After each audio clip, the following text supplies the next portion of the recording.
Kami duduk di bangku bicara tribunbungkulu.com.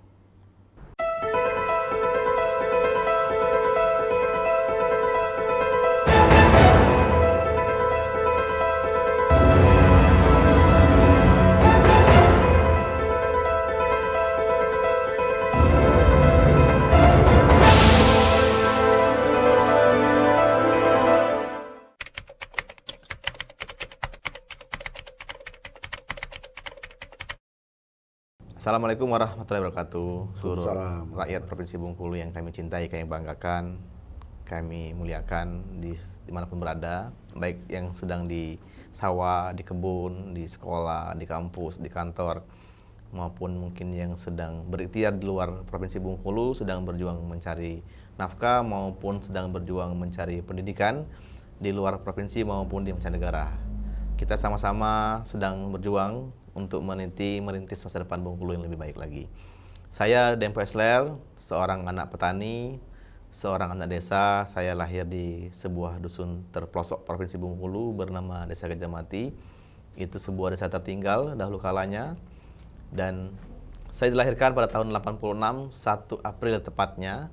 Dan hari ini saya berumur 38 tahun. Saya mengenyam pendidikan SD di kampung tersebut, SMP di sama di sana selama 6 tahun SD, 3 tahun SMP, dan saya menempuh pendidikan SMA berpindah tempat ke Kota Bengkulu. Saya berhijrah dari kampung ke Kota Bengkulu dengan tekad untuk memperbaiki tingkat pendidikan. Saya mengambil pendidikan SMA 5 di Kota Bengkulu. Kemudian saya menempuh pendidikan S1, S2 di kampus kami yang tercinta, itu kampus UNIP, kampus biru, kampus kebanggaan Provinsi Bengkulu. Itu kampus dirintis oleh Gubernur pertama Bengkulu, Bapak Prapto, dan hari ini telah membuahkan hasil, menghasilkan banyak kader-kader berkualitas dari kampus tersebut yang sudah menjadi public figure maupun tokoh masyarakat, negarawan, dan businessman di kampus tersebut. Dan 2019 saya diamanahkan oleh rakyat Kota Bengkulu menjadi anggota DPRD Provinsi Dapil Kota Bengkulu. Alhamdulillah dengan suara terbanyak dan tanpa satupun menggunakan spanduk baliho. Dan hari ini kami sedang berikhtiar membulatkan tekad dengan tekad yang kuat untuk menata, merintis masa depan generasi muda, anak cucu Provinsi Bengkulu menuju kemuliaan dan kejayaan masa depannya nanti. Bismillahirrahmanirrahim. Assalamualaikum warahmatullahi wabarakatuh. Selamat pagi menjelang siang bagi adik sanak kami, masyarakat Bengkulu yang ada di Kota Bengkulu, di Kabupaten Kaur, Kabupaten Bengkulu Selatan, Kabupaten Seluma, dan apalagi Seluma hari ini merayakan hari jadi yang ke-21, dan juga di Bengkulu Tengah, Bengkulu Utara, dan saudara kami di Muko-Muko, juga bagian dari pemekaran Provinsi Bengkulu, Kabupaten Baru, di Lebong, Rejang Lebong, dan Kepahyang.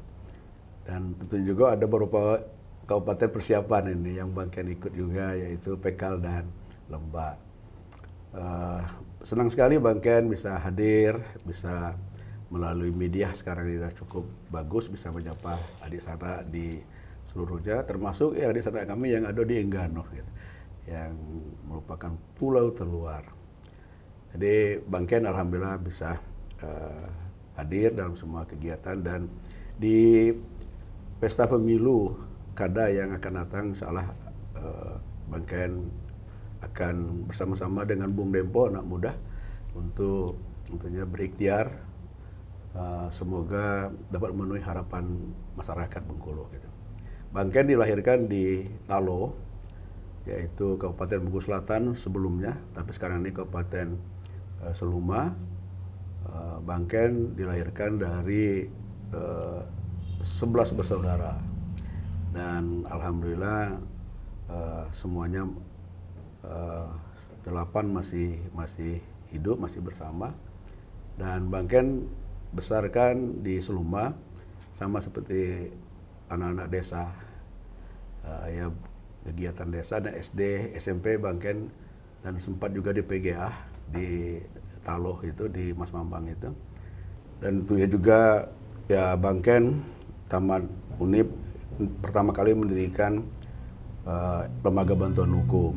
Jadi dulu terkenal Bang Ken sering membela masyarakat kecil, perjuangkan hak-hak rakyat. Saya juga jadi dosen, sampai sekarang dosen statusnya, lektor kepala di STA, memegang hukum administrasi negara. Nah, 99 setelah reformasi saya diminta untuk mendirikan partai politik, dan kantor LBH itu, pengacara saya itu 1,5 tahun itu full untuk mendirikan partai politik sebagai gerakan buah reformasi. Nah, saya alhamdulillah pemilu pertama setelah reformasi terpilih sebagai anggota DPRD Provinsi Bengkulu. Dapil waktu dulu belum ada pemekaran Sumatera Bengkulu bagian selatan, yaitu Suluma Manakaur. Dan alhamdulillah 2,5 tahun saya diminta oleh masyarakat dan juga partai-partai politik untuk menjadi wakil wali kota pertama di Bengkulu. Dan waktu itu saya sungguh bersyukur, belum pemilihan saya udah jadi wakil wali kota. Karena semua partai politik itu minta saya jadi wakil gitu. Jadi siapapun terpilih, ya Bang Ken jadi wakil wali kota gitu. Dan alhamdulillah selama 5 tahun bersama dengan Pak Halik berjalan dengan baik kegiatan-kegiatan, dan saya menjadi wakil wali kota yang pertama dan sukses mengantarkan Pak Halik sebagai wali kota, dan Bang Ken juga pada saat 2007 pemilu pertama kali di masyarakat terpilih sebagai wali kota Bengkulu.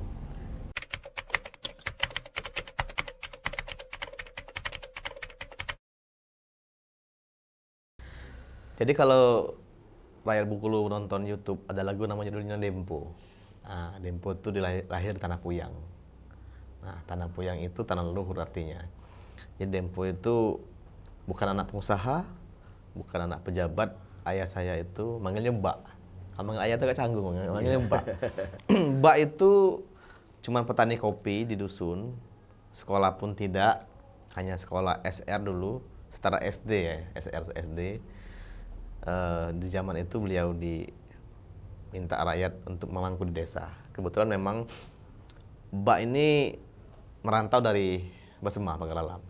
Jadi saya ini punya darah Besema, makanya namanya Dempo.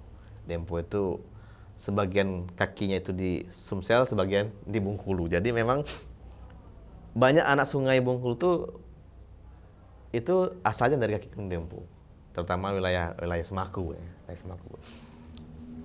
Emak saya manggilnya emak. Kalau bunda ibu ini kan zaman sekarang keren ya kan.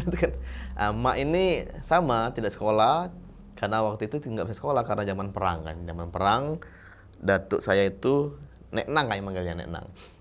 Nek Nang itu meninggal dunia ditembak Belanda. Dulu Nek Nang itu seorang pesira. Seorang pesira di Sembilan Kabu, di Kota Niur tepatnya, itu meninggal dunia ditembak oleh Belanda. Salah satu menjadi pahlawan kemerdekaan yang tidak punya tanda jasa. Beliau memimpin pasukan gerilya mengusir Belanda dari Provinsi Bengkulu. Emak saya tuh nggak sekolah, huruf A pun nggak tahu. Huruf A tuh kalaupun kita buat segede gajah pun emak tuh nggak tahu huruf A yang mana. Tapi emak pernah bilang, nak, kalau petuamu petua pelampung, kemanapun kau akan pergi, kau akan muncul ke permukaan. Tapi ketika petuamu petua batu, kau akan tenggelam. Mudah-mudahan lah anaknya ini petuanya petua pelampung gitu, akan muncul permukaan seperti itu kan Bang. Nah, saya tinggal di Talang, lahir itu di kebun, tinggal di Talang. Talang itu perkebunan ya. Saya baru ke dusun itu pas sekolah SD. Jadi kalau hari-hari di pagi hari itu melihat harimau di bawah pondok itu hal yang biasa, nggak aneh bagi saya. Nah, SD saya, SMP, SMA, lalu kalau ditanyakan siapa yang orang paling berpengaruh dalam hidup saya, itu emak. Karena emak nih yang hari-hari dengan saya. Saya tiap pulang sekolah pasti nemenin emak ke kebun, ngerumput, kami metik kopi, ya seperti layaknya anak-anak desa. Kalau mau makan ikan, kami pasti ke sungai, masang bubu, masang tagang, begitu kan. Dan dulu ikan sungai itu ya masih alami-alami. Pernah suatu hari ada seorang guru SD bertanya dengan emak, katanya, kok anaknya bisa dapat ranking terus juara begitu? Apa sih ramuannya? Emak bilang ramuannya itu makan pucuk katu sama terong bulat gitu kan. Karena kami dibesarkan dari pucuk katu, pucuk lumai, terong yang direbus pakai makan tempoyak, makan calo. Jadi mungkin hari ini kalau ada calon gubernur yang pernah makan calo sama rebus terung tuh ya mungkin kitain lah bang, karena kita ini anak desa. Kami lahir dari tikar pandan, bukan dari spring bed kan begitu kan, karena memang tidak punya spring bed di zaman itu kan begitu. Saya SMA di Bengkulu, SMA itu ya berjuang sendiri. Saya kos biaya sendiri, saya nyambi kerja, melatih pramuka, melatih eskul lainnya. Saya kerja di warung bakso, jualan baju sama Uni di pasar Minggu bang, ambil saya jual. Kemudian pernah juga parkir di Prapto pun pernah ketika SMA. Kalau musim tabo tuh kami jual lantung. Lantung itu dari kulit lantung bikin kesenian kerajinan, tempat pas foto, tempat pensil dan lain-lain, tempat tisu tuh kita bikin bertahan hidup. Lalu saya pernah dapat undangan kuliah ke Jogja sebenarnya, tapi nggak saya ambil karena orang tua tidak mengizinkan, tidak berbiaya. Saya di UNIP itu kuliah, orang tua nggak tahu. Orang tua tahu saya kuliah itu setelah semester 4. Setelah semester 4 saya demonstrasi menjadi pengurus BEM. Saya ditangkap polisi, lalu diwawancarai Metro TV. Orang tua baru tahu anak saya ini kuliah ternyata. Dikiranya tuh saya ini kerja di Bengkulu. Jadi itu memang menjadi fondasi awal saya punya tekad ya, tekad untuk berjuang bagaimana anak desa itu mampu bangkit. Karena saya keliling hampir 2 tahun ini, kurang lebih itu 600 desa saya keliling, bertemu dengan tokoh masyarakat, tokoh adat, ulama-ulama kampung ya, ulama-ulama yang tidak tersohor di media. Mereka berpesan bahwa mesti ada gerakan yang mempelopori agar anak desa itu punya spirit, anak desa itu punya tekad untuk bertegak kepalanya di hadapan dunia. Karena hari ini hampir semua anak desa itu tidak berani, tidak pede. Beranggapan kalau mau tampil di publik, mau menjadi pegawai, mau menjadi polisi, mau menjadi pengusaha, mau merintis karir politik, itu mesti anak pejabat. Kalaupun bukan anak pejabat, ya mesti anak orang berduit atau anak pengusaha. Nah, Dempo yang bukan anak pejabat, yang bukan anak pengusaha, sedang mencoba merintis itu. Bagaimana menguatkan batin seluruh anak-anak desa hari ini bahwa kita punya kesempatan sama. Indonesia ini adalah negara yang adil. Kita punya konstitusi yang memberikan hak yang sama kepada anak petani, anak pedagang, anak buruh, anak pejabat. Itu boleh tampil ke permukaan, boleh berkontribusi dalam pengabdian negara ini. Misal dalam pilkada. Karena kita ini bukan anak pengusaha yang tidak punya banyak uang, dan kita ini bukan anak penguasa, bukan anak pejabat yang bisa seenaknya mengatur kekuatan. Negara berikan namanya jalur perorangan, maju pilkada, jalur independen namanya. Itulah yang disebut dengan koalisi rakyat. Rakyat berkoalisi, 1 KTP, 2 KTP, mereka berkompromi, mereka buat komunitas, membangun kekuatan akar rumput dari desa, menyodorkan calon rakyat.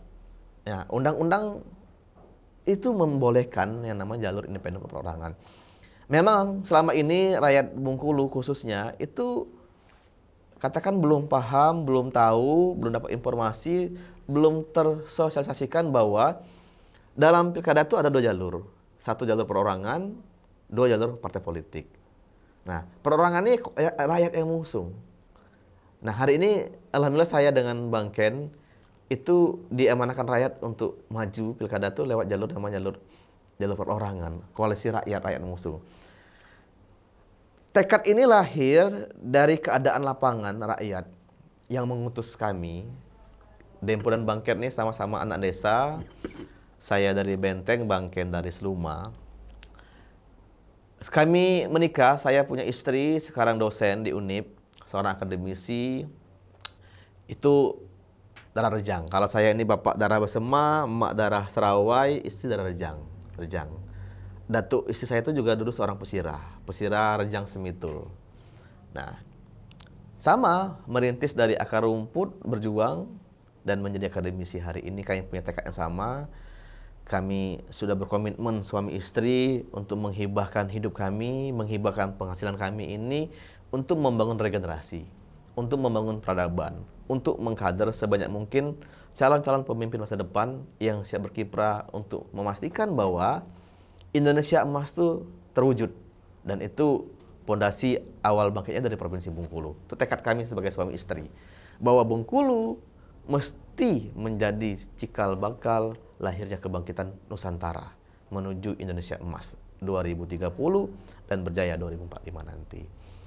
Saya bersyukur dengan Tuhan Yang Maha Esa, saya diberi kesempatan untuk kuliah dibandingkan dengan teman-temanku dulu yang sangkatan SD, SMP, SMA yang mungkin tidak sempat kuliah. Tuhan berikan saya kemudahan. Ini mungkin Tuhan memberikan kemudahan karena Tuhan memberikan perintah agar saya bisa berbuat lebih banyak lagi untuk rakyat Bengkulu. Secara pengalaman, saya belum punya pengalaman banyak dibandingkan para senior-senior lain politik. Tetapi saya bersyukur dengan Tuhan Yang Maha Esa. Hari ini dan sejak kuliah, Tuhan hadirkan namanya Bang Ken. Bang Ken ini mentor saya, guru saya di pergerakan, guru saya di dunia akademik, guru saya di politik, tempat saya dulu bertanya, berkonsultasi, dan alhamdulillah ketika hari ini saya punya nama itu untuk mencalonkan diri menjadi gubernur Provinsi Bengkulu lewat jalur independen, Bang Ken support. Bang Ken bimbing saya, bahkan beliau langsung bersedia menjadi wakil, memastikan bahwa langkah saya ini tepat, memastikan bahwa langkah seorang Dempo ini progresif, memastikan bahwa langkah Dempo ini visioner, memastikan bahwa Dempo ini berjuang dengan nawa itu yang benar. Bang Ken memastikan bahwa langkah Dempo ini benar-benar untuk kemajuan Provinsi Bengkulu dan Indonesia. Saya bersyukur dengan Tuhan Yang Maha Esa, berterima kasih dengan Bang Ken dan Ayunda, berkenan bersedia mendampingi, mementori, dan langsung menjadi wakil.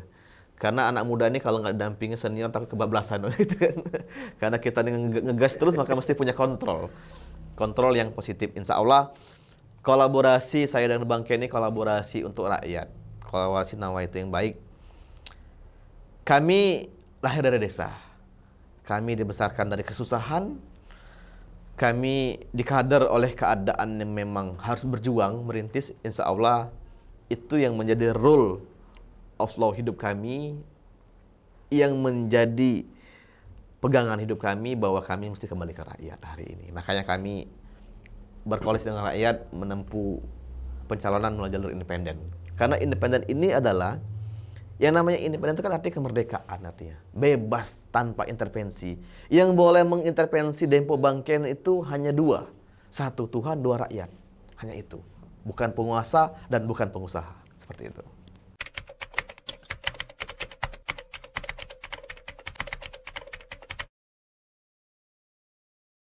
Ya, terima kasih. Jadi dalam perjalanan yang sangat tentunya Bang Ken rasakan itu, ayah, kalau saya itu orang Padang kan manggil ayah gitu. Tapi karena ibu saya itu orang Talo, orang Mas Mambang manggil mak gitu. Jadi kedua orang tua kami ini bagi Bang Ken luar biasa. Gitu. Ya memang ayah saya itu tidak pendidikan formal ya, tapi mungkin pendidikan di Padang itu di surau gitu. Dan emak saya juga tidak pendidikan formal, pendidikannya di masyarakat. Jadi orang biasa aja. Nah banyak sekali ya hal-hal yang ayah saya sampaikan. Saya bilang tadi saya kesan itu waktu di warung, Bang Ken baru pulang dari sungai kan, mandi dari sekolah, dipanggilnya sampai sekarang wah ya, uang ke mana aja? Kalau aja ke Bengkulu Pak aja sekolah aja, karena orang sekolah aja. Sulit lah. Ya pesan-pesan seperti itulah yang sangat memotivasi. Harus sekolah katanya. Jadi ya itulah semangat. Jadi memang ke Bengkulu tamat SMP itu, tamat kelas 3 PGA, karena aku masuk PGA juga. Sekolah dulu memang ya PGA masuk, SMP masuk, di Bengkulu juga sampai SMA masuk, SMA 2 juga kuliah kan. Tapi tetap didorong dia untuk berpendidikan seperti itu. Jadi emak dengan ayah ini sangat inilah bagi saya terus 5 waktu berdoa, dan bahkan semenjak hidup sampai sekarang ini saya jadi orang itu tahun korban terus untuk ayah emak. ini ya itu aku bisa lakukan, kurang untuk ayah emak. Jadi itu dalam perjalanan ini sungguh emak dan ayah itu sangat luar biasa. Ya mudah-mudahan dia kena nyengolakan anak, memotivasi anak kan, memberikan bimbingan. Dan aku tahu persis mengapa ayah saya itu orang tidak pendidikan namanya Kennedy itu kan, mungkin ada waktu itu kan John F. Kennedy kan, tapi nama saya itu di Ahmad Kennedy, diadakan kombinasi Amerika dan Arabnya juga gitu. Tapi dia punya misi gitu, saya juga punya niat gitu.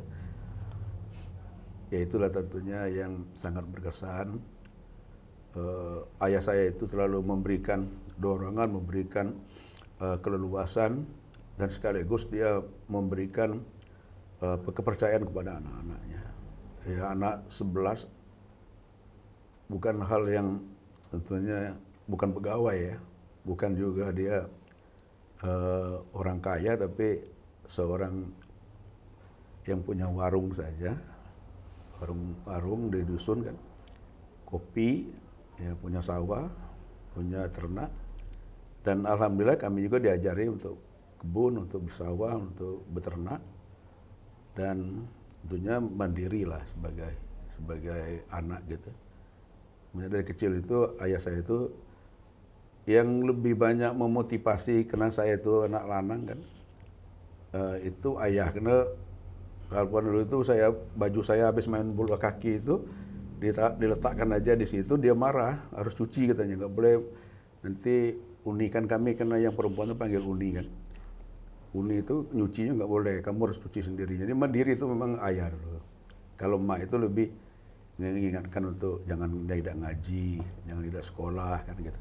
Tapi yang memberikan motivasi seperti itu ayah. Dan ayah saya itu bukan saja kepada anak-anaknya, kepada orang yang sering belanja di warung pun sering ayah saya memberikan motivasi. Dan banyak orang yang melapor dengan saya, wah kalau tidak ada apa ngasih kami arahan, kami tidak bisa beli ini, kami tidak bisa ini ya. Jadi ayah saya itu sering juga dia berdakwah bilhal, langsung dakwah dengan perorangan. Apalagi yang berkaitan dengan tentunya hidup ke depan itu, dia menekankan benar orang yang pendidikan lah nanti yang akan unggul. Nah di dua sosok ini, nah ditambah lagi saya ke Bengkulu, ya Pak Haji Sili tempat saya itu, yang memang kakak ayah itu, sampai juga menyambut itu, ang ke Bengkulu gua apa aja, ang harus belajar. Nah jadi orang-orang tua inilah yang tentunya yang menjadi Pak Sili ini, bapaknya Dr. Salius itu kan, itu memberikan. Dan kami tidak boleh manja, kami tidak boleh harus jual kardus, harus mengapikan, harus jual perangko, harus jual kaki limo. Ya memang diajar untuk mandiri. Jadi saya dapat bimbingan. Jadi keluarga-keluarga inilah yang tentunya menjadi pendorong, memberikan semangat dan memberikan tentunya banyak contoh-contoh. Jadi saya ingat benar itu ayah maupun Pak Tuo itu memberikan contoh orang yang sukses dan memberikan contoh orang yang gagal gitu. Itu juga bagian.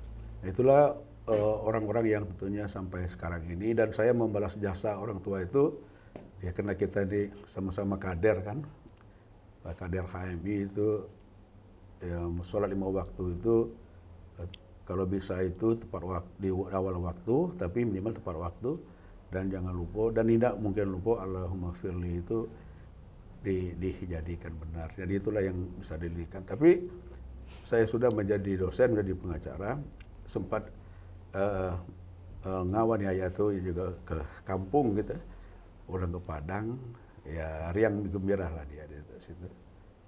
Dan waktu saya jadi wakil wali kota juga, ibu saya itu ya saya bawa ke Bengkulu, walaupun tidak bisa lamo, orang dusun itu tidak bisa lamo, dia ingat ngayamnya. Jadi saya sampai sekarang ini kelihatan wajah-wajah dua sosok yang berarti. Setelah itu, tapi di perjalanan di Bengkulu ini, orang yang paling berjasa saya itu adalah Pak Khairuddin dulu, Dr. Khairuddin. Itu orang Bengkulu masih hidup sekarang. Dia tidak luluskan saya jadi pegawai negeri. Dulu saya paling benci sama dia itu. Abang ini, saya pintar, saya bisa pidato, jangankah ini. Kau itu tidak cocok situ. Jadi orang paling berjasa, kau tuh tempat lain kelak, kau lebih hebat lagi. Nah, kini-kini Abang Ken Raso, Pak Khairuddin itu orang paling yang mempengaruhi. Kalau lulus pegawai negeri lu mungkin aku ya baru pensiun ya. Jadi seperti itu, dan banyak sekali yang berjasa yang bagi Bang Ken menjadi panutan, seperti Bang Ken kan sering juga dulu diskusi-diskusi dengan tokoh-tokoh, Kak Wasik Salik, udah itu dengan Pak Mukhtar Habib, dan belajar dengan Pak Buya, Profesor Jemaah Nur. Nah, Bang Ken lu sering minta-minta wejangan dan minta-minta arahan, dan itu juga ya yang paling berjasa terakhir ini ya istri Bang Ken, karena dia memotivasi kan, dia yang tentunya terakhirlah yang memberikan izin atau memberikan semangat dan anak-anak juga. Saya rasa demikian ya. Jadi memang peran orang tua, ayah itu walaupun dia tidak pendidikan formal, tapi dia sangat visioner juga, sangat mengharapkan. Dan satu lagi yang kami yang bagian ingat benar, dia tidak pernah memikirkan yang lain kecuali memikirkan anak sekolah dengan makan minumnya gitu. Jadi malahan rumah biasa-biasa aja, rumah yang seperti itu aja, yang penting ada. Tapi apa dia? Sekolah. Kalau bahasa selatan sekolah. Kalau uang kalau tidak sekolah, ang nanti jadi apa dia? Kalau orang sekolah, ang bisa sadonyo dia. Nah, jadi itu kesan dan maka Bang Ken juga begitu menjadi wakil kepala daerah, wakil wali kota dulu, ya prioritas tentang pendidikan.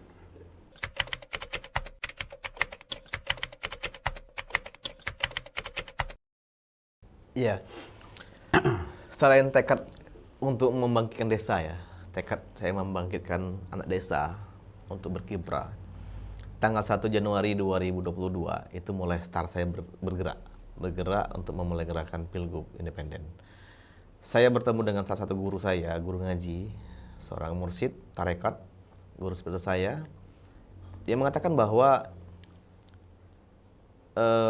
Bung Karno itu sedang menangis hari ini. Bung Karno itu sedang menangis karena melihat keadaan bangsa kita ini. Bung Karno yang biasa terasingkan, Bung Karno yang akhir hidupnya pun terasingkan itu hari ini pasti sedang sedih melihat keadaan Indonesia. Guru saya berpesan, Dempo, kau harus meneruskan perjuangan Bung Karno untuk kembali membangkitkan Nusantara. Saya bilang tidak mungkin guru saya membangkitkan Nusantara. Saya ini tinggal di Bengkulu, saya anak desa, Nusantara luas dari Sabang sampai Merauke. Kata guru saya, untuk merubah Indonesia itu tidak mesti dengan total seluruhnya dari Sabang Merauke. Tapi kita mesti membuat yang namanya pilot project atau percontohan. Percontohan peradaban yang nanti menjadi acuan tatanan peradaban secara menyeluruh di negeri Nusantara. Guru saya berpesan, kau mesti membuat sebuah pilot project contoh Bengkulu ini nanti menjadi tempat belajar semua pemimpin-pemimpin Indonesia, baik bupati, wali kota, gubernur, bahkan pilot itu untuk ke Bengkulu belajar tentang tatanan peradaban kebudayaan, peradaban pengetahuan, tata mengelola alam, tata mengelola hubungan manusia dengan manusia, dengan hewan, mengelola isi kandungan bumi Nusantara, mengelola udara, dan memastikan bahwa Indonesia ini nanti menjadi mercusuarnya dunia. Lalu saya diperintahkan oleh guru saya itu untuk melaksanakan sholat taubat dan sholat hajat selama 40 malam. Alhamdulillah saya kerjakan selama 40 malam, saya berturut-turut sholat taubat, sholat hajat, memohon petunjuk kepada Tuhan Yang Maha Esa, langkah mana yang mesti saya ambil dalam hal untuk benar-benar meneruskan perjuangan Bung Karno ini. Nah, sejak hari itu jujur saya pakai peci hitam. Saya ini kan anak muda nggak pernah pakai peci, Bang. Saya biasa pakai topi pet. Sejak tanggal 1 Januari 22 saya pakai peci hitam. Dan peci saya ini ada lambang Garudanya. Nah, kita punya impian Garuda ini nanti menjadi ideologi dunia nantinya. Nah, sejak itu saya memantaskan diri terus belajar secara spiritual maupun secara akademik agar Tuhan berikan petunjuk bimbingan agar langkah-langkah ini benar-benar Tuhan ridhoi. Nah, lalu saya pamit dengan orang tua saya. Orang tua saya menangis. Bahkan mbak itu sempat demam satu minggu karena kaget, apa iya anaknya mau calon gubernur, kan nggak punya uang, tidak punya partai. Saya bilang kalau Tuhan ridho, mak, pasti Tuhan berikan jalannya. Kalau memang nawa itu ini lurus, insya Allah Tuhan bukakan gerbang menuju itu. Alhamdulillah berjalan waktu, muncul gerakan namanya PIB, Pejuang Independen Bengkulu. Itu yang diinisiasi oleh teman-teman aktivis kampus, aktivis NGO, dan beberapa desa menggalang kekuatan di akar rumput, mengumpulkan KTP. Saya dibawa berkeliling hampir lebih 600 desa bertemu, dan hampir semua rakyat mengeluhkan bahwa memang mereka merindukan ada namanya calon independen. Setelah mereka tahu bahwa ada jalur namanya perorangan maju pilkada, mereka sepakat bahwa kita mesti mengusung daerah dari independen agar terlepas dari intervensi pengusaha dan intervensi penguasa, seperti itu. Memerdekakan kembali hak rakyat yang selama ini dirampas. Nah, sejak itulah 2022 itu saya berkeliling siang malam setiap hari, mungkin hampir 8 sampai 10 titik saya berkeliling, dan saya tidak pernah tidur lebih 3 jam satu hari. Dan saya pesan dengan istri, saya bilang saya pamit untuk berjuang. Saya mungkin pulang ke rumah hanya 1 hari dalam 1 minggu untuk menjenguk anak dan istri. Selebihnya hibahkan hidup saya untuk perjuangan ini. Banyak orang yang mencemooh, Dempo kan nggak punya uang. Dempo kan bukan anak pejabat. Dempo kan bukan anak penguasa. Mana mungkin bisa menjadi pemimpin Bengkulu? Independen itu terkesan orang buntu. Independen itu butuh KTP banyak. Bagaimana mampu membelinya? Saya bilang saya nggak beli KTP. Ini rakyat yang berkoalisi. Lalu muncul lagi gerakan namanya GBI, Gerakan Bengkulu Independen. Ini yang diinisiasi oleh teman-teman milenial. Karena memang selama saya sering diundang di kampus, saya sering diundang mengisi kuliah umum, saya sering diundang mengisi training-training di UKP-UKP. Dan saya memang sejak dilantik jadi anggota DPRD Provinsi Bengkulu tahun 2019 dengan istri saya bersepakat bahwa hampir setengah gaji saya itu saya hibahkan untuk mengkader, membuat sekolah-sekolah pendidikan karakter, membuat training-training di alam terbuka, di gunung. Dan mereka menginisiasi gerakan itu namanya GBI, Gerakan Independen Bengkulu. Menggerakkan rakyat, mengumpulkan KTP yang alhamdulillah sudah terbukti secara fisik hari ini melebihi syarat minimal dukungan ke KPU. Nah, ini terus bergulir. Bahkan sampai hari ini teman-teman dari luar provinsi, baik dari Lampung, dari Palembang, dari Sumut, Padang tuh turun ke Bengkulu door to door. Ada yang mengharukan misalnya ketika kemarin bulan puasa teman-teman dari 4 Lawang, Pendopo itu mereka jual sawah. Mereka jual sawah untuk memodali mereka beli minyak pulsa untuk door to door ke Bengkulu. Banyak orang bingung kok dari luar kok datang ke Bengkulu. Tapi inilah namanya kebersamaan gotong royong. Ada pepatah leluhur saya itu namanya seganti setungguan. Itu maksudnya adalah kebersamaan dalam perjuangan.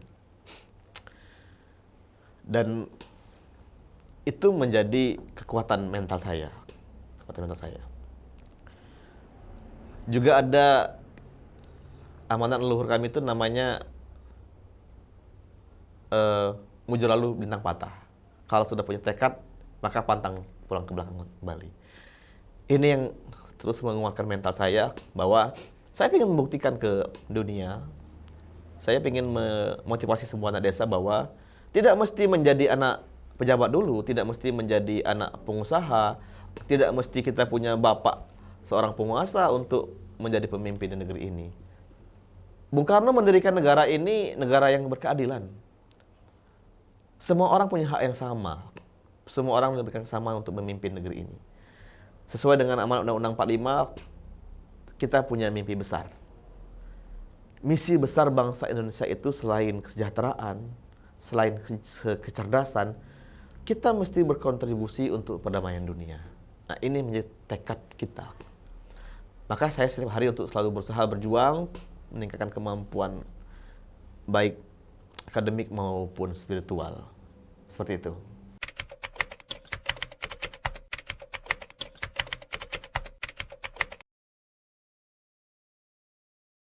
Kenapa Anda milih Bang? Ini nggak milih-milih sebenarnya. Saya tidak pernah milih-milih wakil. Saya tanya dengan orang tua saya, dengan emak khususnya. Mak, siapa wakil saya kok? Emak mana ngerti katanya wakil siapa no. Emang pakai wakilnya untuk katanya kan. Saya tanya dengan guru ngaji saya. Guru bilang begini, Dempo kau punya niat yang baik untuk membangun Bengkulu, maka Tuhan akan kirimkan orang yang punya niat hatinya yang tulus untuk mendampingimu untuk membangun Bengkulu ini. Saya tanpa sadar buka WA itu, ternyata kami udah lama sering kontak-kontakan terus Bang, sebagai senior junior. Bertemu kami berdua, ngobrol, Bang Ken bilang, Abang siap mementorinmu. Abang bilang, Abang siap menemani perjuanganmu, Abang bilang Abang siap mendampingi. Nah, itulah tidak ada pembahasan politik, tidak ada komitmen ABCD, nggak ada pertimbangan B. Ya kami memang sudah dari dulu seperti kakak adik dan tidak ada pun saya membahas soal lain-lain. Akhirnya Bang Ken, saya melihat inilah ketulusan hati seorang orang tua, seorang senior yang menginginkan anak muda itu terdepan. Banyak orang menganggapan bahwa anak muda itu kan emosional, anak muda itu belum waktunya. Tapi Bang Ken beda. Bang Ken punya hati yang ikhlas. Bang Ken mau menghilangkan egonya. Kalau bicara ego kan, ya Dempo ini kan jauh gridnya di bawah Bang Ken. Secara pengalaman politik, Bang Ken itu senior saya, guru saya. Secara pendidikan pertama Bang Ken lebih dulu berkiprah. Bahkan mungkin secara kantong pun Bang Ken lebih banyak saya kan begitu karena Bang Ken lebih duluan. Tapi Bang Ken Tuhan ilhami untuk menghapus yang namanya ego dalam hidup dia dan dia siap membersamai perjuangan ini. Saya pribadi tidak mampulah membalas jasa Bang Ken ini, tapi saya yakin nanti Tuhan akan berikan terbaik untuk Bang Ken dan Tuhan bimbing kami berdua untuk membuktikan bahwa ketika Tuhan beri kesempatan Bang Dempo Bang Ken untuk memimpin Bengkulu, Tuhan akan bimbing kami, Tuhan akan berikan kami petunjuk untuk membuktikan begini loh tata cara membangun peradaban Provinsi Bengkulu yang akan menjadi pilar proyek peradaban Nusantara. Yang saya yakin nanti orang dari Aceh sampai Papua itu akan datang ke Bengkulu berbondong-bondong untuk belajar, untuk mencontoh. Bahkan dunia internasional pun akan ke Bengkulu. Itu saya yakin. Orang mengatakan, wah Dempo aneh-aneh, mana bisa ya yakin begitu? Saya yakin. Saya punya alasan historis, saya punya alasan ideologis, saya punya alasan teologis. Yang nanti di momen-momen tertentu saya akan jabarkan ke publik apa alasan historis, alasan ideologis dan alasan teologis bahwa nanti Bengkulu akan menjadi tempat belajar ya dunia internasional. Seperti itu.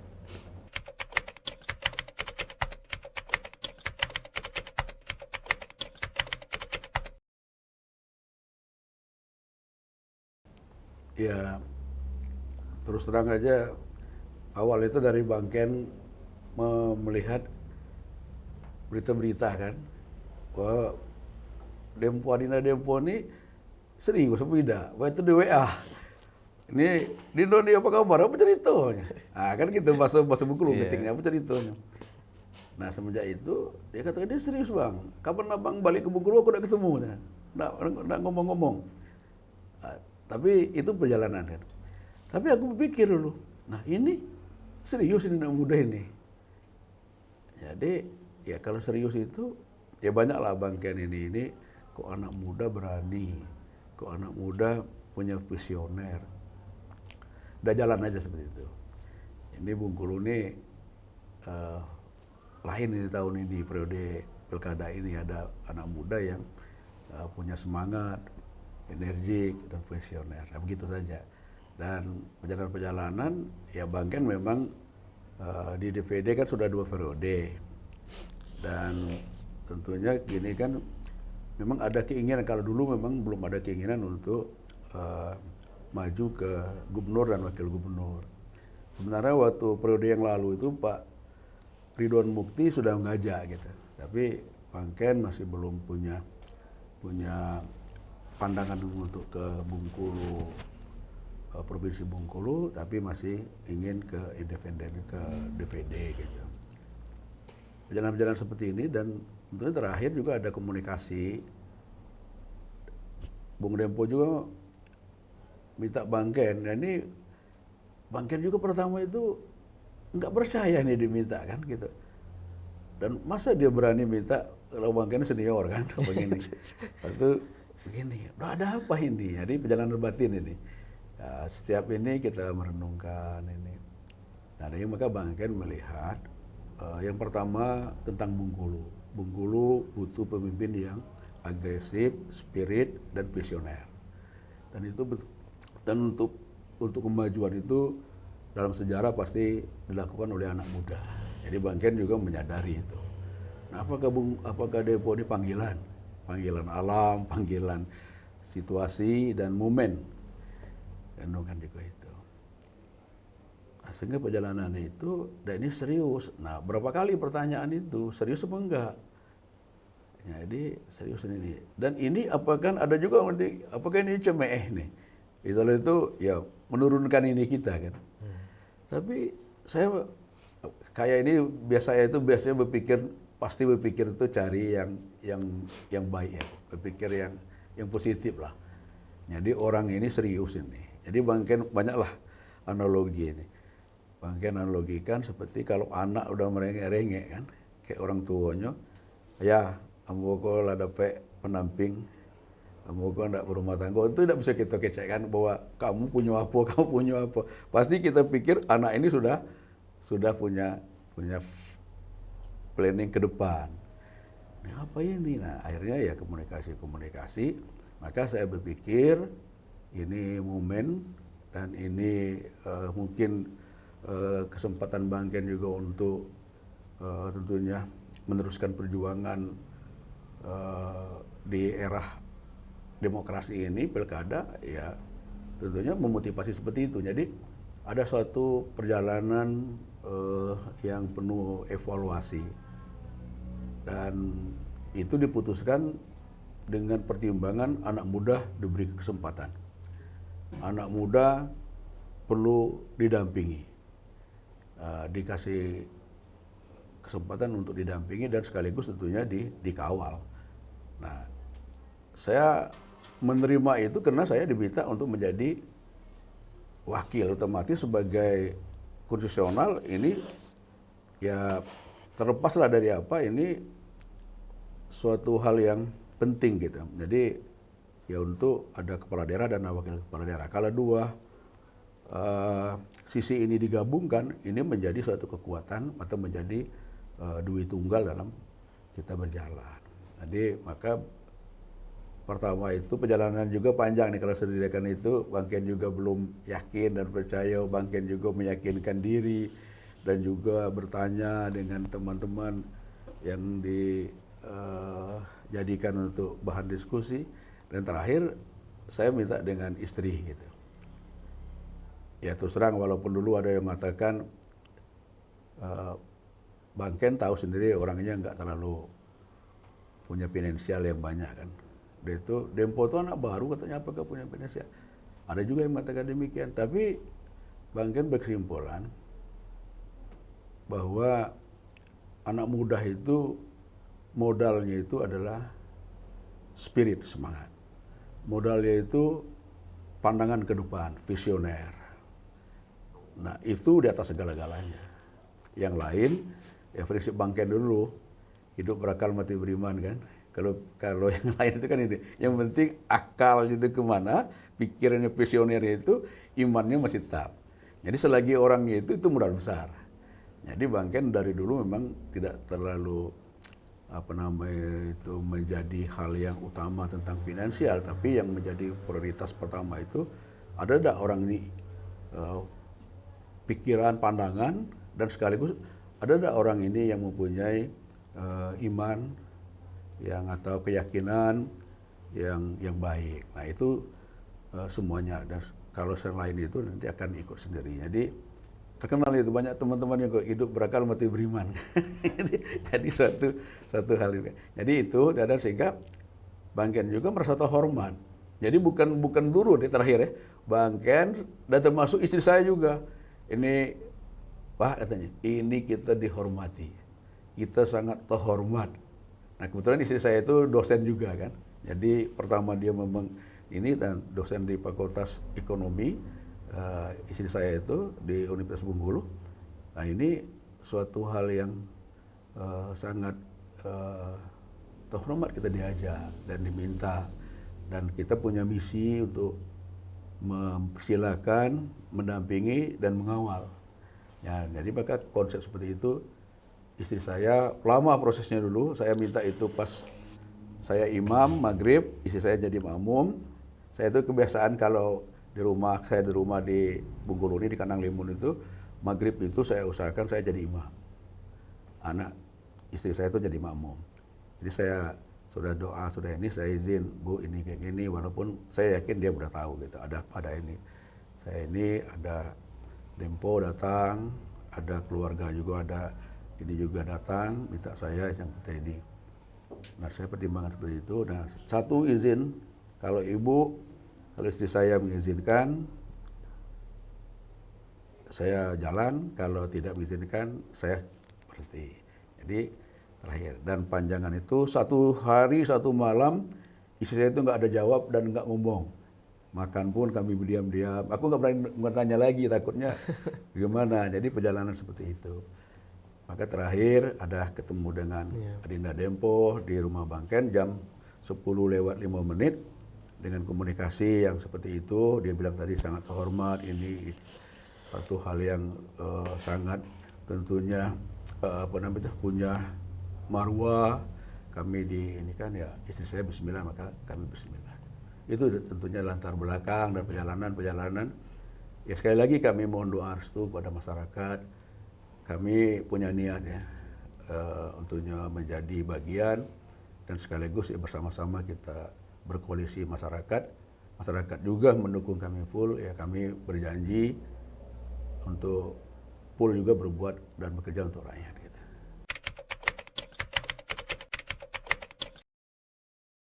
Ya, saya perlu sampaikan dulu ke semua viewers Tribun ya. Visi itu tidak bisa lahir dari baca buku. Visi itu nggak bisa lahir dari diskusi. Visi itu lahir dari perjalanan. Perjalanan spiritual dan perenungan batin. Karena memang visi itu mesti ilham dari Tuhan. Itulah yang menjadi sebuah tekad perjuangan. Kami menyebutnya harapan baru rakyat Bengkulu.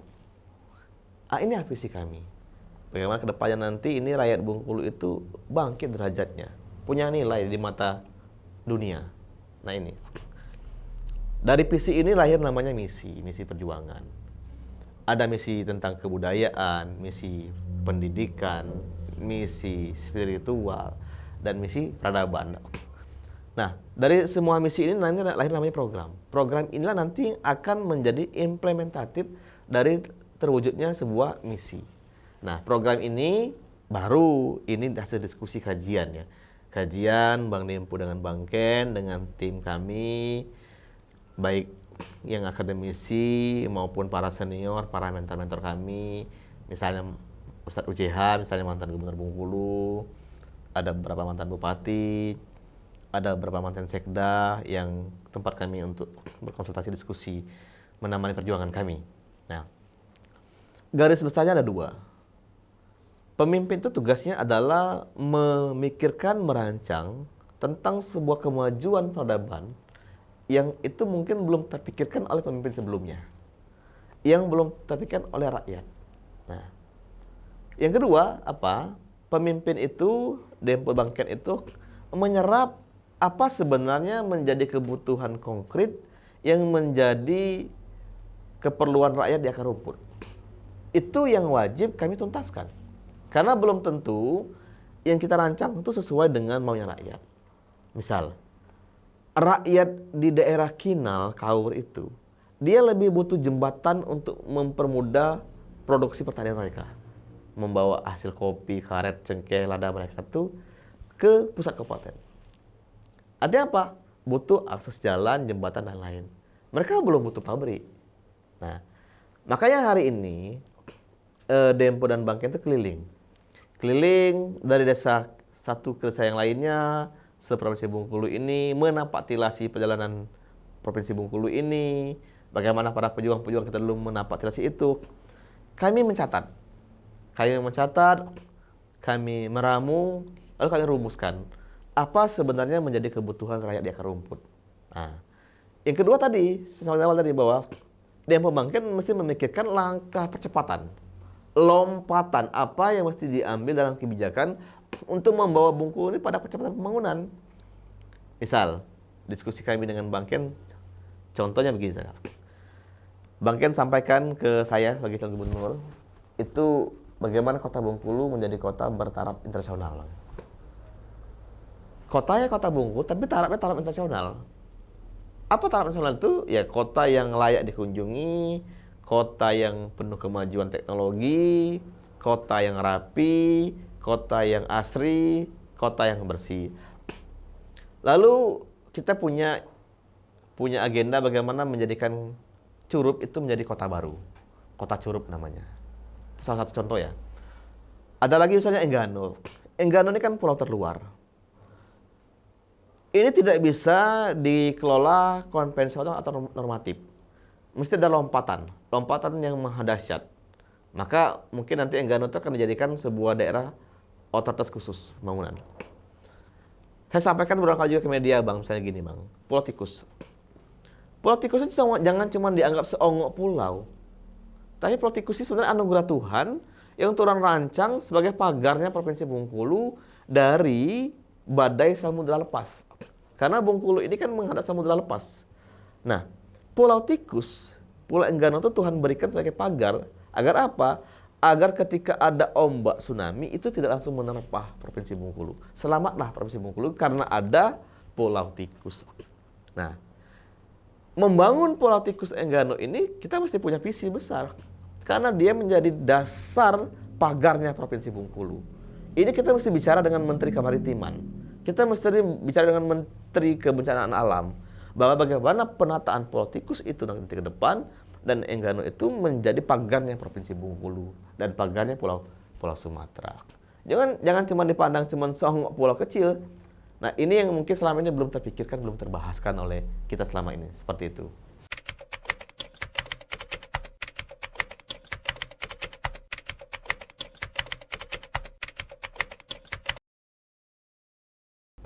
Apa visioner dari anak muda tadi, nah itu perlu kita bumikan gitu. Tadi tidak lepas dari potensi. Jadi ayo kita bangkitkan potensi Bengkulu untuk menuju Bengkulu maju dan masyarakat sejahtera. Jadi itu mungkin ya. Jadi potensi. Jadi kita yakin tidak akan suatu daerah itu maju kecuali dia bangkitkan dari potensi daerah itu sendiri. Nah tadi seperti kita di kota Bengkulu ini harus lompatan kan potensi ini. Jadi potensi ini salah satunya potensi kota kabupaten. Nah tadi Bung Dempo seolah gubernur akan datang itu katakan kan visioner itu. Cuma Curup ini jadikan jangan lagi ibu kota kabupaten, tapi Curup ini sudah menjadi kota otonomi baru. Kalau otonomi baru kan masyarakat perkotaan. Nah akan ada lompatan. Nah, ini visioner sekali gitu. Nah, harus kita bumikan sebuah penguatan itu potensi.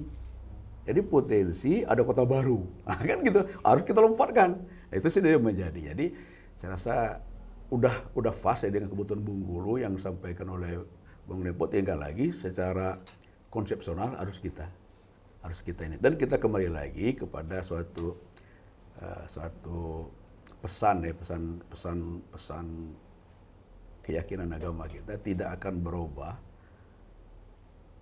kan suatu kaum kecuali kaum itu sendiri yang berubah. Jadi tidak akan berubah Bengkulu ini akan maju kalau bukan potensi itu yang kita angkat, yang diceritakan oleh Bung Dempo tadi. Bengkulu ini indah sekali, Bengkulu ini sejarah sekali kota ya.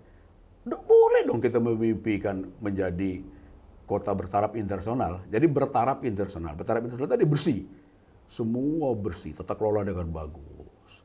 Sudah itu kotanya maju.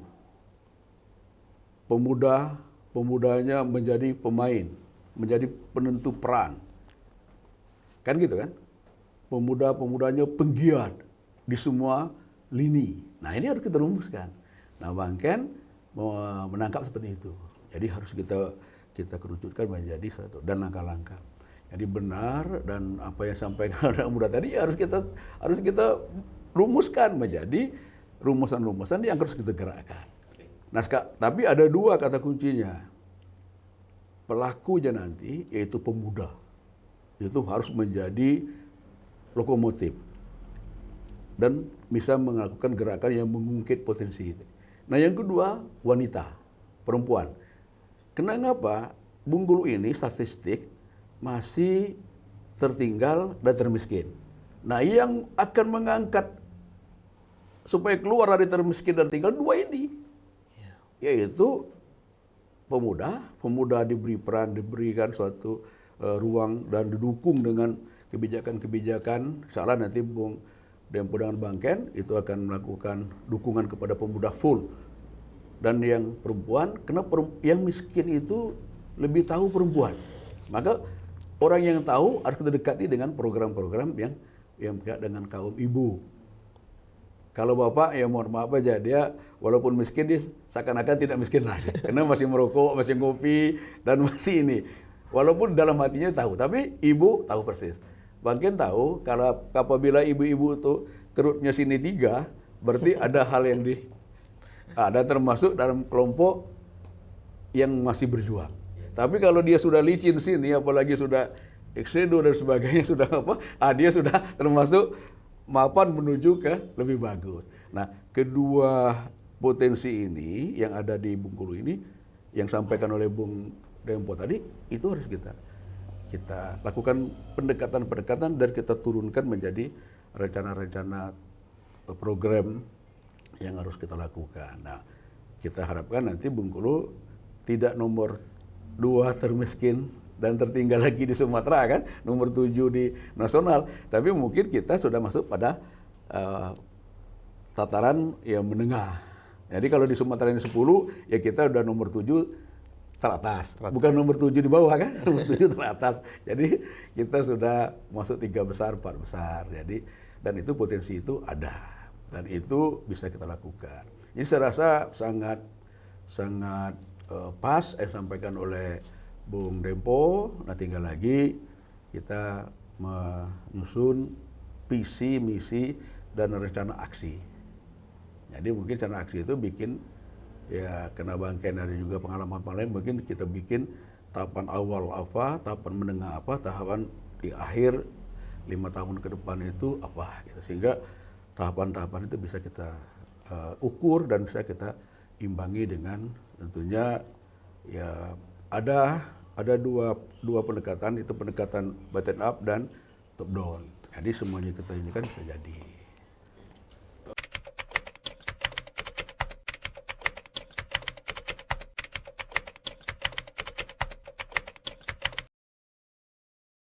Pertama, secara konstitusi, Bang Ken sering sampaikan ke publik bahwa negara kita itu memberikan ruang. Ada 2 cara kita untuk maju ke gelanggang politik, gubernur maupun bupati wali kota. Jalur perseorangan dikenal dengan independen atau jalur parpol. Parpol itu dia ke Jakarta ngurus rekomnya, menemui ketua-ketua partai bawa rekom untuk nyalon. Independen itu nemui rakyat yang sejumlah minimal dukungan. Kalau Bengkulu ini 150.000 KTP dukungan.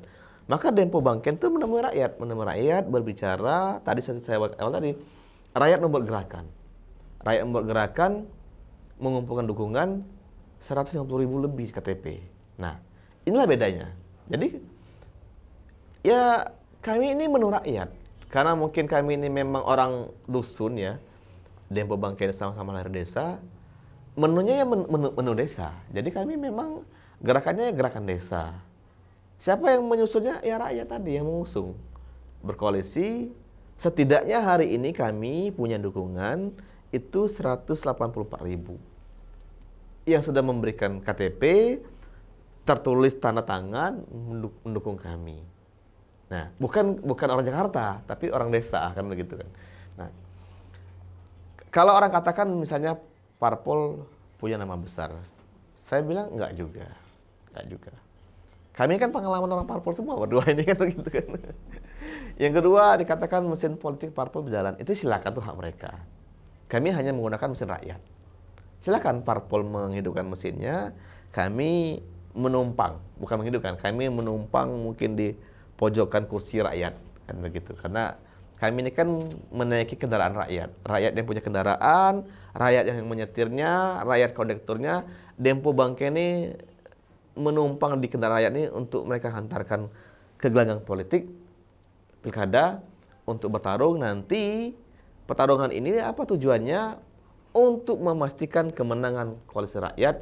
Setelah menang kembali ke rakyat untuk berjuang bersama rakyat, memastikan bahwa Provinsi Bengkulu ini memang membangunnya itu untuk rakyat, bukan untuk elit. Seperti itu.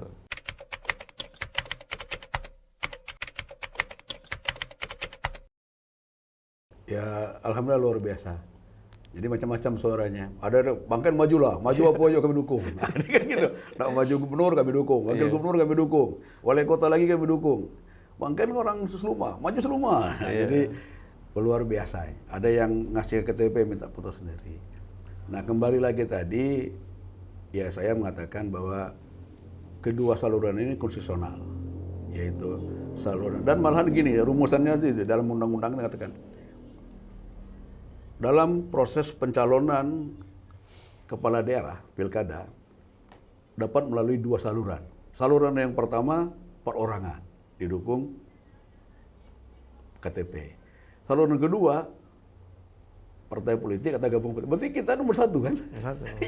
Berarti undang-undang. Pertama ya? Iya mengatakan. Nah itu jelas. Dan berarti secara legalitas formal, konstitusi sama. Jadi kalau ada orang menganggap ini lebih besar itu, konstitusional kita tidak bikin besar, tapi sama. Kedua-duanya bisa diikuti. Nah yang kedua, kalau partai politik kan banyak calon-calon nanti. Misalnya partai A, partai B, koalisi dengan partai A, partai B. Berarti ada dia. Kan dia aja. Partai C dengan D gabung koalisi. Kalau kami enggak. Kami semuanya. Dan bagaimana nanti kalau memang terpilih? Apakah kami tidak? Karena undang-undang juga mengatur. Visi dan misi kepala daerah dan wakil rakyat terpilih automatically sebagai panduan untuk arah kebijakan pembangunan. Jadi semuanya. Dan kalau kami terpilih, malah kami enak. Kalau partai politik kan berseberangan, partai ini A, partai B menang. Karena akan sampai banyak. Kalau kami enggak, kami kawan galau. Iya. Jadi partai B, partai kawan kami galau. Dan ada anggota partai itu dukung kami. Jadi itu gelombangnya kan. Misalnya ada partai B, Bang kami ini anggota partai B, tapi boleh KTP-nya boleh. Nah, jadi, nah, itulah dinamika, itulah hiruk pikuk, itulah dalam artian ya hingar-bingar demokrasi. Dan oke, kita jadikan demokrasi ini lebih meriah, tapi untuk membangun semangat kebersamaan. Nah kami berjanji ya, saya ingatkan Dempo nih, ya Dempo kita ini orang-orang politik, dulu itu partai politik, bahkan ini kan, tapi kita ini ikut saluran konstitusional, ya independen. Nanti kalau kita terpilih, kita rangkul semua. Dan kami enak merangkulnya, tidak membedakan kan. Kalau partai A, partai B mencalonkan, ini partai ini, jadi tidak mungkin dirangkul. Karena ini kami rangkul semua. Menjadi bagian koalisi rakyat. Dan koalisi rakyat itu bisa orang, bisa partai politik, bisa organisasi. Nah kami berjanji akan merangkul semua. Jadi begitu selesai pemilu, Bung Dempo dengan Bang Ken terpilih, ayo kita bersatu, insya Allah ya, mudah-mudahan, bismillah, Allah ridho dan adik sanak juga setuju dan mati ini, ya kita bangun kebersamaan. Dan kami sangat sangat yakin ya bisa bersama-sama, karena tadi tidak ada beban dengan partai politik kan. Jadi kami apa nama kisi orang Bengkulu itu mandan galo. Pelong. Mandan galo. Jadi partai A, partai B, dan sekarang ini malahan ada ya partai non parlemen. Jadi partai non parlemen juga sudah menyatakan siap bersama kami. Jadi partai non parlemen ini namanya GPNP, Gabungan Partai Non Parlemen. Nah, dia sudah menyatakan siap mendukung kami. Nah, ini juga gelombang dukungan. Jadi ada beberapa orang, Pak Ken, kami siap. Cuman ini kami, saya bilang siapkan anggota-anggota itu. Kalau kami kurang lah kami minta. Tapi kalau kami cukup langsung bergabung. Alhamdulillah ya. Oke, ini pertanyaan untuk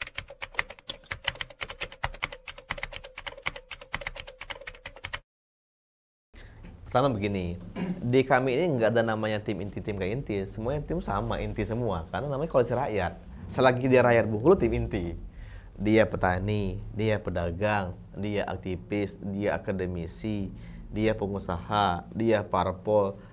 Bahkan anggota DPR pun banyak di tim kami. Bahkan ada pengurus teras partai Bang ya, yang bahkan sudah bergerak ke lapangan membantu kita.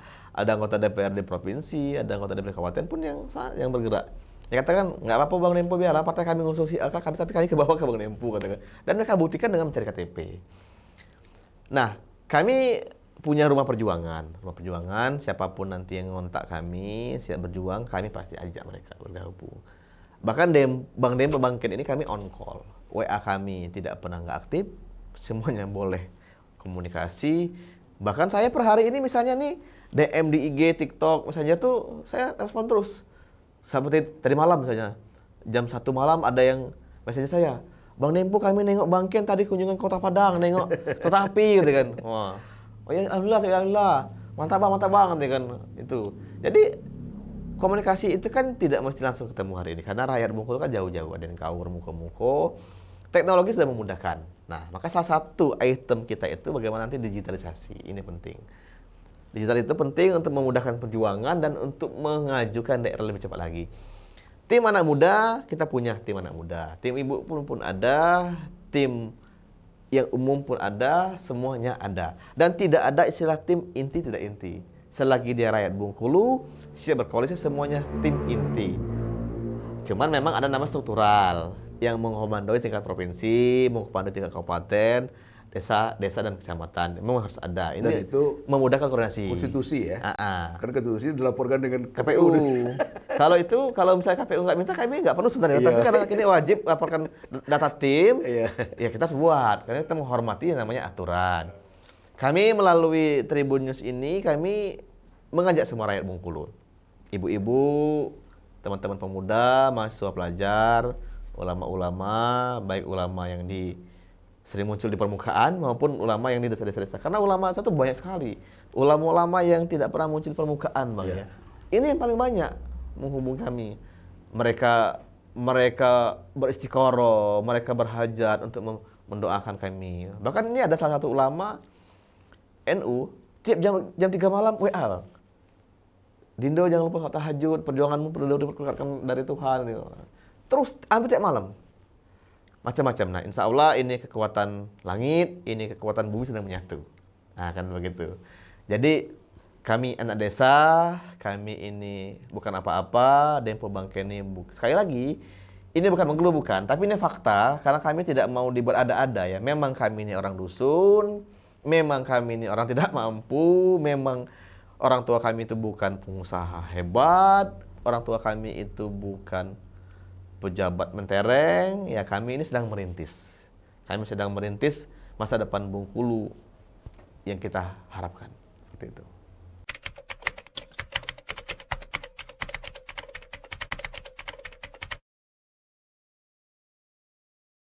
Ya, yang pertama tentunya kami banyak sekali itu yang siap. Jadi kami sangat terima kasih dan kami tentunya apresiasi, dan kami juga mendoakan semoga niat baik tadi.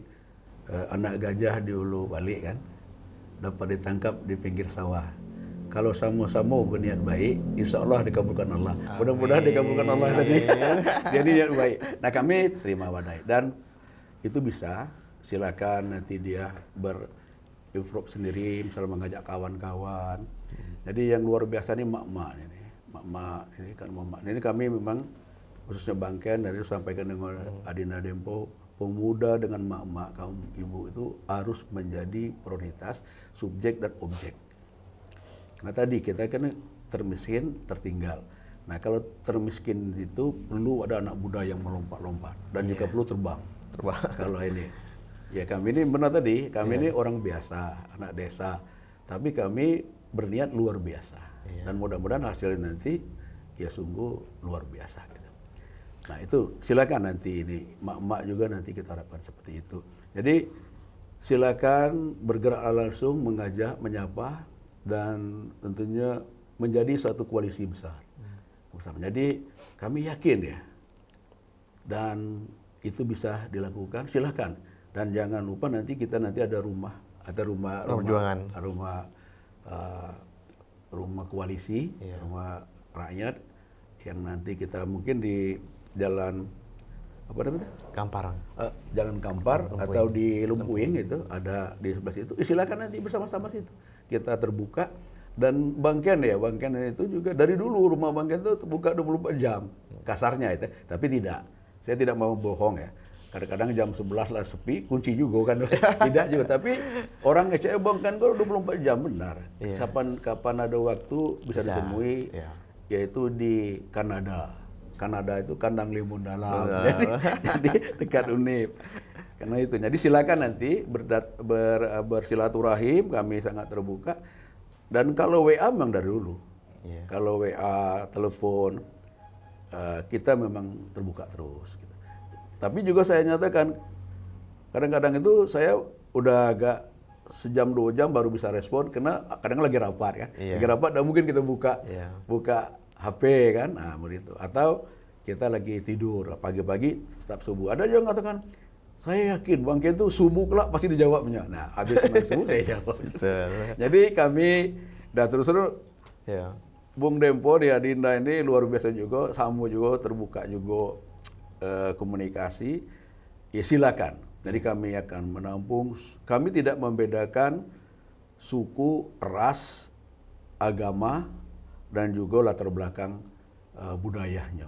Jadi mau orang manapun, selagi dia orang Bengkulu atau orang luar juga untuk membangun Bengkulu atau memberikan apresiasi Bengkulu, ya kami welcome dan terima kasih. Dan kami tentunya mengajak, sekali lagi ini adalah gawe bersama, gawe seiyo sekato, sekecek sarasan, lemak ngecek, lemak perlu kita berasana. Kita harapkan seperti itu ya, supaya nanti benar-benar utuh kebersamaan itu ya. Tidak ada pimpinan, tidak ada ini, tapi yang ada itu situasional aja.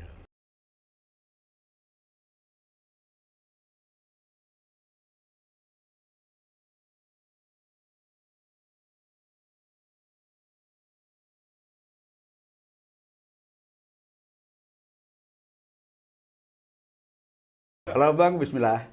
Karena Abang sudah wakil kan. Sudah wakil, sudah punya wakil. Dan mudah-mudahan seperti itu. Dan tadi Abang inilah Bang Ken yang diminta itu suatu kehormatan.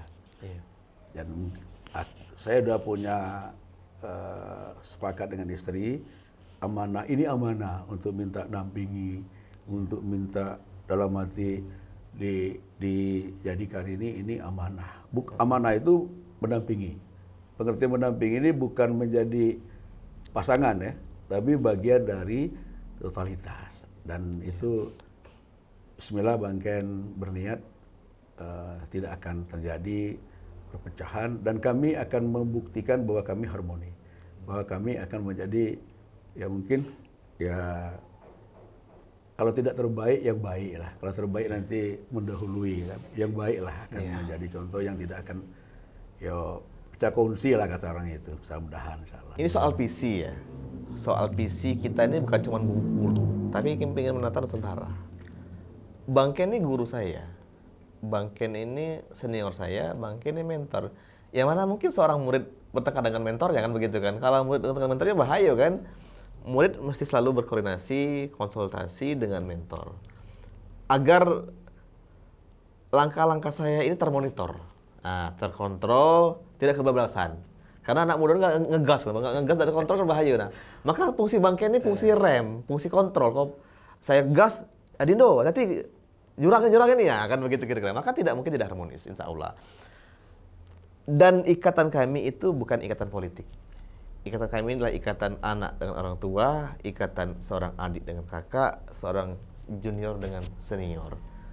Jadi insya Allah bukan mendahului kehendak Tuhan, kami yakin Tuhan ridho. Jadi kami ini sama ya, Iya. sama-sama gerakan, sama-sama ini. Iya. Memang ada senior junior dan istri pun demikian. Sama-sama dosen. Jadi orang rasional sekali, orang Iya. kritis ya. Jadi sama kami didampingi orang-orang yang idealis gitu. Iya. Istri kami itu jangankan itu, kami pun dikritik juga kan, kan begitu. Kadang-kadang nanya, gimana ini Pak? Gimana ini Pak? Jadi kan, nah kami pun diingatkan. Mudah-mudahan. Sebelum terakhir tutup, saya terharu sebenarnya beberapa hari ini Bang. Tadi malam misalnya tiba-tiba jam 1 malam ada ngantar gorengan, posko. Ada ibu-ibu ngantar gorengan, 2 kantong asoy, WA. Dino di mana? Saya bilang di posko. Ini aku udah ngantar gorengan, ketengok rame posko. Oh iya makasih bilang kan.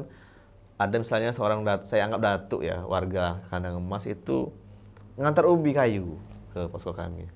Saya nggak tahu, tiba-tiba teman-teman ngebus ubi, kok banyak ubi kayu, diantar orang Kandang Emas gitu kan. Tiba-tiba kemarin ada yang WA saya, Dino di mana posko? Saya mau main. Saya bilang, sini yuk. Nggak tahu dia bawa botol kopi. Nah ini menurut saya ini sebuah giro perjuangan luar biasa. Inilah berkahnya ketika Dempo didampingi seorang mentor yang memang selama ini memang dekat dengan rakyat Provinsi Bengkulu. Saya bangga, saya terima kasih dengan rakyat Bengkulu yang telah mensupport kami dan doakan kami istiqomah Bang ya. Nah, ini abang saya, ini senior saya, kami siap berjuang sama-sama. Ya. Nah, gitu. Dempo Bangken, Menyala abangku.